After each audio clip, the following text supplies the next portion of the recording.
Helen Mariani ha perso il marito nel volo United che si è schiantato nella Torre Sud. Ha denunciato il presidente Bush, il vice Cheney e le alte cariche dello Stato per alto tradimento. I wish they all were here. Neil spent, my husband, 4 years in the Air Force. We had a memorial in front of my home. 3 of my daughters and 1 of my sons, my only son. You can see that flag will not be flown until justice for me and the rest of the 3,000 will be served in the courts in New York.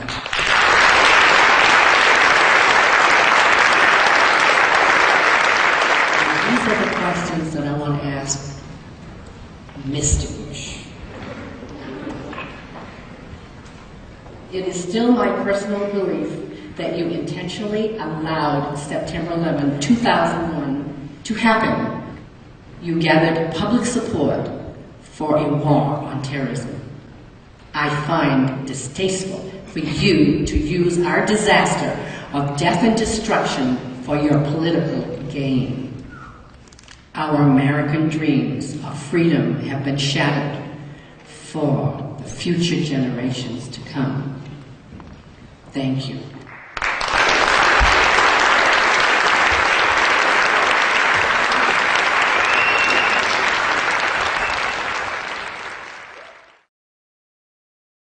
Barry Zellman ha perso il fratello nel crollo della Torre Sud. I just embrace people that understand that 4 airplanes, an hour and a half between the first impact and the second impact, with 0 military response in the United States, it didn't happen that way. It couldn't have happened that way. You're talking about the most intelligent agencies that we have in the face of Europe, state-of-the-art agencies, and there was 0 military response.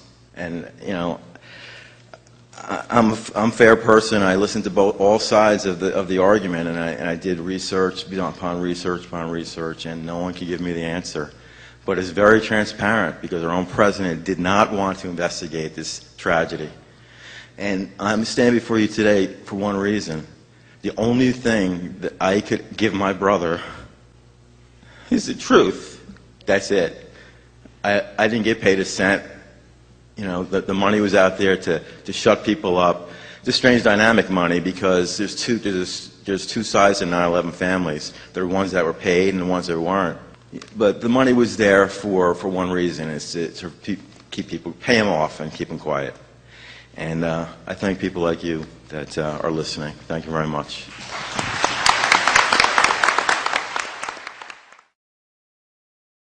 Kristen Breitmeyer, Lori Von Auken, Patti Casazza e Mindy Kleinberg sono conosciute come le vedove del New Jersey.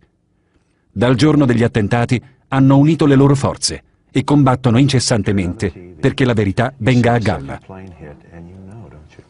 I knew right away. I knew approximately where his office was because he said that he was looking directly across at Tower 1, and I just had a feeling inside. And then when I saw the buildings subsequently collapse, I just said, my God, he is gone.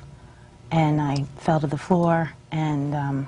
What happened after those planes took off? And I think you feel this way too. Do you want to talk about that? You know, I have a lot of problems with the Pentagon. I don't understand how a plane could hit our Defense Department, which is the Pentagon, an hour after the first plane hit the first tower. I don't understand how that is possible. I'm a reasonable person, but when you look at the fact that we spend $500 billion on national defense, and you're telling me that a plane is able to hit our Pentagon, our Defense Department, an hour after the first tower was hit, there are procedures and protocols in place in this nation that are to be followed when transponders are disconnected, and they were not followed on September 11th. I thought democracy just worked. And I learned that it doesn't go like that. That if you want to live in this great country of ours with our fabulous democracy and our Constitution and, you know, our different rights, freedom of speech and all the things that we take for granted, you have to fight for those things. I had faith in all of my leaders on September 10th that they are doing the best jobs that they could to protect the lives of my loved ones, my friends, my countrymen. I didn't understand that I needed to look at the bigger picture. I've turned into a very disenchanted, fully awake, no longer naive person. I want to meet with the NSA, CIA, and the FBI together in one room. I'm sitting there with a FBI agent who's very high up, not the director, but nonetheless very high up in the FBI. And I said to him, I don't understand. You have the Phoenix memo, you have Zacharias Moussaoui in custody. You had actually been to the flight school that you picked up Zacharias Moussaoui at 4 or 5 times before to investigate other individuals, one of those individuals who happened to be a pilot for Osama bin Laden himself. And you had the Phoenix memo alerting you to the interest that these Middle Eastern men had in flight schools. How is it that you didn't find them prior to 9/11? So this agent says to me, do you know how many flight schools there are in America? Thousands. Do you know how many ground instructors there are? Thousands. And you expected us to go to every single flight school to find these handful of men? And I'm like, well, honestly, yes. So then I'm like, okay, fine, I'll give you that. I'll give you that you couldn't have hit every flight school. I'm like, okay, fine. Well, how is it that if there's thousands of flight schools and you could never have found them, how is it that you went to Embry-Riddle Flight School in Daytona Beach, Florida, hours after the attacks?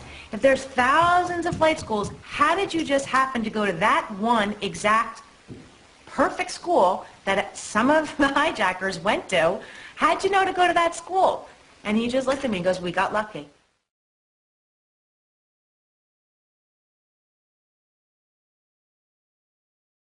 The last routine communication between ground control and the plane occurred at 8:13 a.m.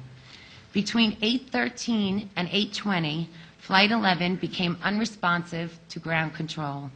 Additionally, radar indicated that the plane had deviated from its assigned path of flight. Soon thereafter, transponder contact was lost. 2 Flight 11 airline attendants had separately called American Airlines reporting a hijacking, the presence of weapons, and the inflictions of injuries on passengers and crew. At this point, it would seem abundantly clear that Flight 11 was an emergency. And yet, according to NORAD's official timeline, NORAD was not contacted until 20 minutes later at 8:40 a.m. Tragically, the fighter jets were not deployed until 8:52 a.m., a full 32 minutes after loss of contact with Flight 11. Why was there a delay in the FAA notifying NORAD? Why was there a delay in NORAD scrambling fighter jets? How is this possible when NEADS was fully staffed with planes at the ready monitoring our airspace? Flight 175, 77, and 93 all had the same repeat pattern of delays in notification and delays in scrambling fighter jets. Delays that are unimaginable considering a plane had, by this time, already hit the World Trade Center. Is it luck that aberrant stock trades were not monitored?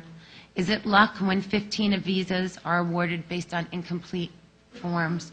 Is it luck when emergency FAA and NORAD protocols are not followed? Is it luck when a national emergency is not reported to top government officials on a timely basis? To me, luck is something that happens once. When you have this repeated pattern of broken protocols, broken laws, broken communication, one cannot still call it luck.